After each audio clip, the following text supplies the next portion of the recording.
Hello everyone, in this video we're going to see what is a credit spread. So we're going to learn about this strategy, which is a very interesting strategy that you can use with options because it allows you to generate credit, so generate income. And it's not from knowing where the stock or where the underlying is going to go, but it's actually knowing where it's not going to go. We're going to see that through an example in a minute, but let's explain the broad lines of what's a credit spread.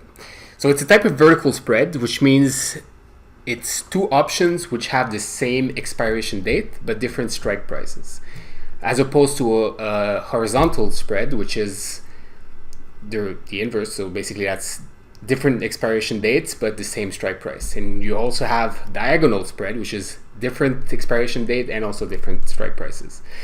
Now there's two types of credit spread: the bull credit spread, which you're going to see in this video, and a bear credit spread, and we'll see an example of that in a different video. But the point of a credit spread is that you're selling an option for more money than the one you're buying. Okay, so the net difference between the premium of the short and the premium of the long is what you're making. That's what you're hoping to gain from this strategy.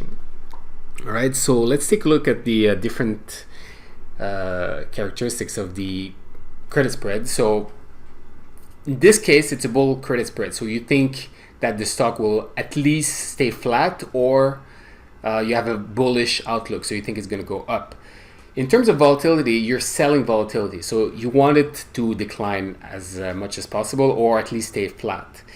Volatility skew, we're not going to cover that in this video. It's a little bit more advanced topic, but for now, just know that you want the skew to be flat. In terms of maximum gain, that's basically your net premium that you're generating. The maximum loss is going to be the difference between the two strike prices. So whether it's a call or a put, is the difference between the two strike prices less the premium you collected. So let's look at an example, and we're going to use Amazon as an example, and I think I have the chart somewhere here. There you go. Boom. That's the chart for Amazon, and it's going to help us. Let's just recenter that maybe a little bit.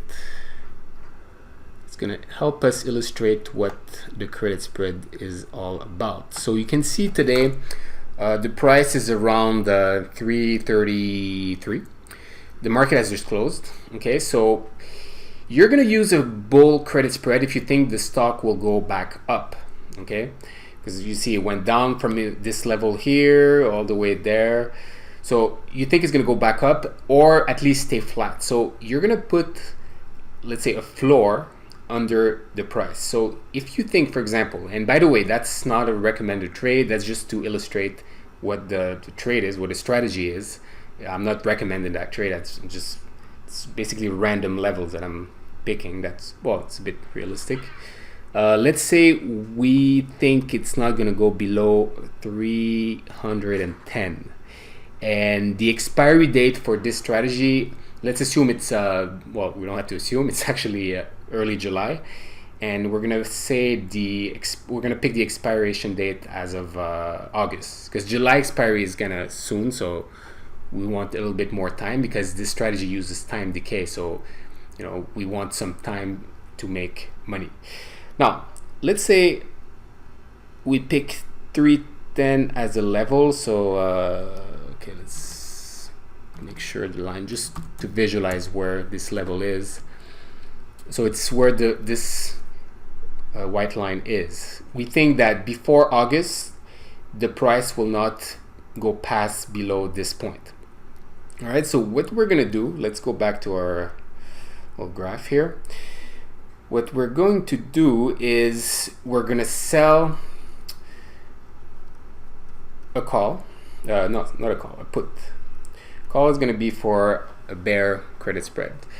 We're going to sell a put for a price of 545. Okay, we're not going to include the commission here because it's just a simplification. And we buy a put at a strike price of 305 for $4.40. Now the net premium is this minus 440. So 545 minus 440, so it's $1.05.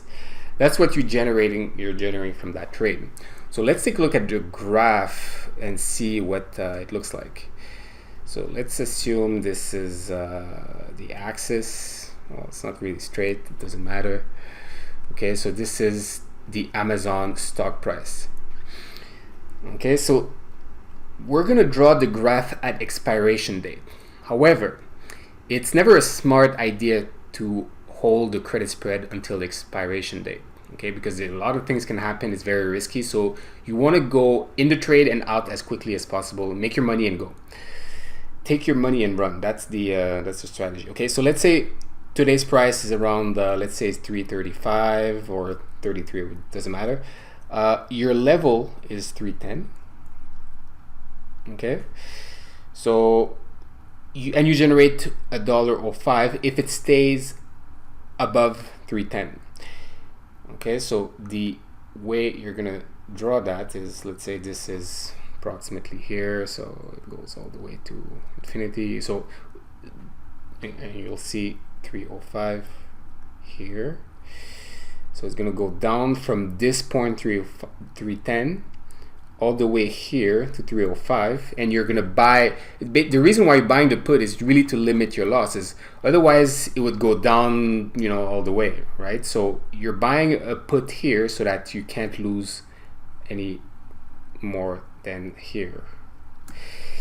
And actually, what you're losing is the difference between the two strike price, like we said earlier. So that means, by the way, here I forgot to name this axis. This is really the profit. As you can see here, this level is $1 and a nickel. Now, the total loss you can make, you know, you can incur from this trade is the difference, like I said, between those two prices. So it's 310 minus 305, which is $5, less the premium you collected originally, right? So it's the loss, the maximum loss will be 5 minus 105, so it's 395. That's the maximum amount you can lose from this trade, and that's going to be right here. Yeah, maybe I should pick a different color like this. All right, so this is your loss of negative 3.95.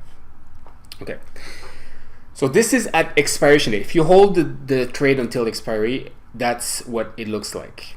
Now, the maximum profit is this, and that's your loss. So the return is pretty juicy, actually. The maximum return, and the way you're going to calculate that, and you can see it's 26%, and how we calculate it is the maximum gain, 1.05, divided by the money you're putting at risk of your own money, which is 395. That's how much you can potentially lose, and that's around 26-27%.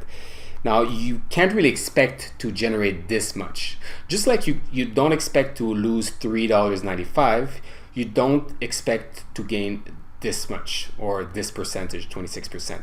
And the reason why is because before expiration date, the graph doesn't look like this. This is at when the actual date occurs, and before that, it looks something more like this, you know, like more curved. Okay, so you're not gonna go all the way to 105.